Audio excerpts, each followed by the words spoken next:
and also given me the mental peace to let go of some relationships that don't suit me anymore. Hey there, my handsome and pretty little Cobras, and welcome back to the Cobras Nest. For those of you who are new, my name is Mignon Cobra and I make minimalism videos. Today's minimalism video is going to be 5 ways to maintain relationships. So without further ado, let's just get to the video. Let's get it, let's go. Woo! Some housekeeping before we get started. As usual, if you wish to help out my channel, consider checking out my Patreon, and if not, then just help this video out by giving it a thumbs up, a like, and a subscribe.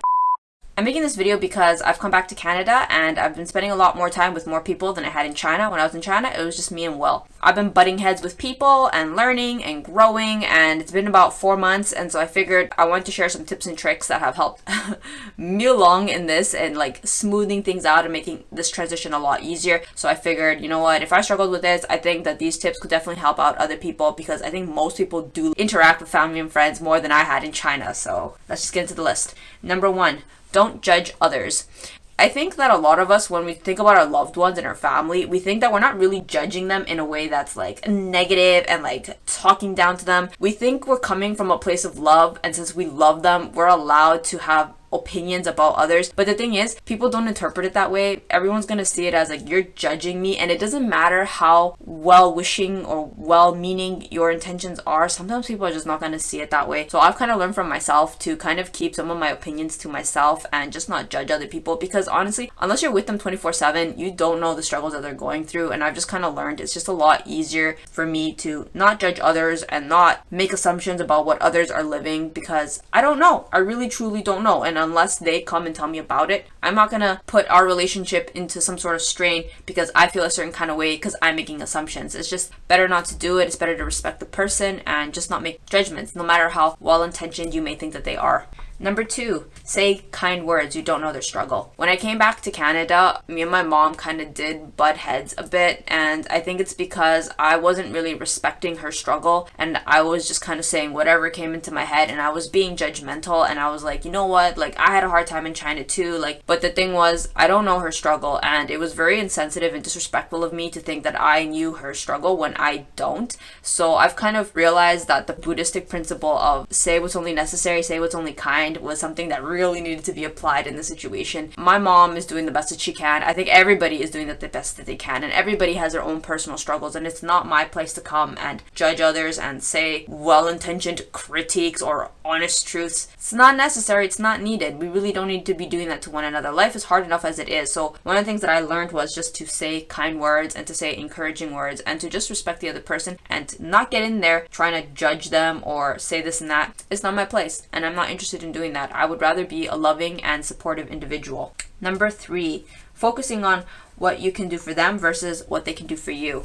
I hadn't really realized how kind of like one-man show, or I guess selfish, my mentality had become just kind of living on my own in China. I just had the scarcity mentality of like, I need to hustle, I need to grind, I need to do me. So coming back to Canada and kind of living my life with other individuals, I had struggled a little bit to kind of shift the gears to realize that like, yeah, the world doesn't just revolve around me, and to kind of shift the perspective of like looking at my loved ones in terms of what can I do for them, as opposed to, as embarrassed as I am to say this, what can they do for me? I guess coming back to Canada, I guess I was being a little bit self-entitled. I was still thinking like, or operating on this childish mentality of what can my family do for me, like me, and it was just really toxic. Like, I'm not entitled to these things, and it's just, that's not love. As much as I realized like they're doing the right thing, which is putting my needs first, but I was doing the wrong thing and not putting their needs first or taking into consideration their needs. So if you want to maintain a healthy relationship, or at least something that I have come to realize, is that if they're loved ones and there's somebody that you, or people that you have come to deem worthy of your investment, your time, your effort, and your love, it's important to sometimes think, what can you do for them, as opposed to always thinking, what can they do for you? I think that is a mentality that I definitely had to outgrow, and I definitely had to let go, and really unhealthy and really toxic, and my relationships were going nowhere. My relationships were not healthy by any means, because what's obvious is obvious to everybody, but I no longer think that's the way that things should be. I'm actually a lot happier, and I think that my family and loved ones are a lot happier too, now that I do my best to think,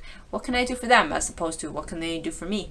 Number 4, invest and feed others. One of the things that kind of ties in with the previous point, one of the issues that I had before was I wanted people to be part of my life, but I was not willing to invest in others. I was always kind of like hesitant, always like they may leave, so I don't want to be that sacrificing. Like I don't want to put in that much into them, and then what if they leave? But the sad truth was, because I didn't invest in them, you know, family and friends, why would they stay? It's kind of ironic because I had to really address that fear. And one of the things that I learned was accepting that vulnerability, that if I put into them and they still leave, then it was just meant to be, that who I was not enough for them, but I was enough for me, that I shouldn't have that fear. You should give without expecting anything in return. And those were one of the things that I struggled with and that I had to overcome in order to have a healthier relationship with others. I couldn't keep holding back and having this fear that like people are going to hurt me, so I'm not going to invest in others. You should give because you love them. And people who love you in return will stay, and those that don't want to, it's actually good. They weren't suitable. You weren't suitable for each other. So in a way, by being loving, those that can't take your love will prune themselves and be out of your life, and what you're left with are the good things, the things that are meant for you. It's like having a garden and you're watering it. The healthy plants will grow, and the plants that were not healthy for you were not going to grow anyway. It didn't matter how much you drenched them with water. It's definitely helped with my depression. I definitely felt really bad when all I did was think like, what can I get for me? But somehow when I started to look at others and think of others, I felt a lot of relief, thinking helping them is a higher purpose than just always me, me, me, me, me. All right, and number 5, less selfish, less superficial.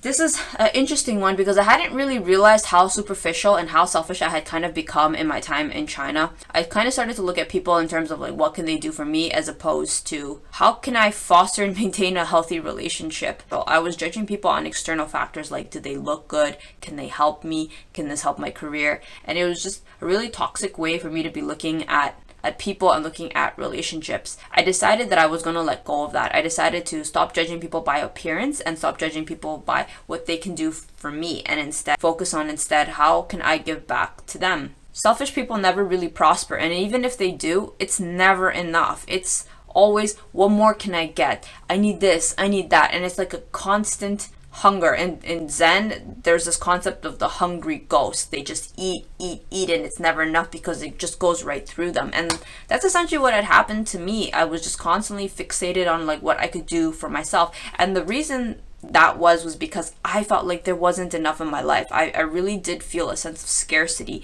You can't give to others when you don't have enough. So I had to change my mentality and think, from what I have, it's enough. And I'm going to give to others. I shouldn't be afraid. I'm gonna let it go. And that was like reaching into some like deep-rooted fears of like, I don't feel like things are enough. And I just didn't want to operate on that mentality, even if it wasn't enough for me. I could have a little less for me so I could give a bit more to those who mattered. And in doing so, I felt like I became less superficial. I started to think, since I'm a good person, I started to kind of value that more in others. I stopped caring about superficial things like money, status, looks, and I started to kind of more focus on, is this person a good person? Is this somebody that I want in my life long term? Is this somebody that if I give to, is this someone worth helping? And not from a superficial perspective, but rather, are they a kind person? Do they have moral character? Do they have integrity? Are they grateful? Are they appreciative? And it's definitely helped maintain certain relationships, and also given me the mental peace to let go of some relationships that don't suit me anymore. Alright, so there we have 5 ways to maintain relationships. I hope you enjoyed this video, and I will see you guys in the next one. Thanks for watching. Bye!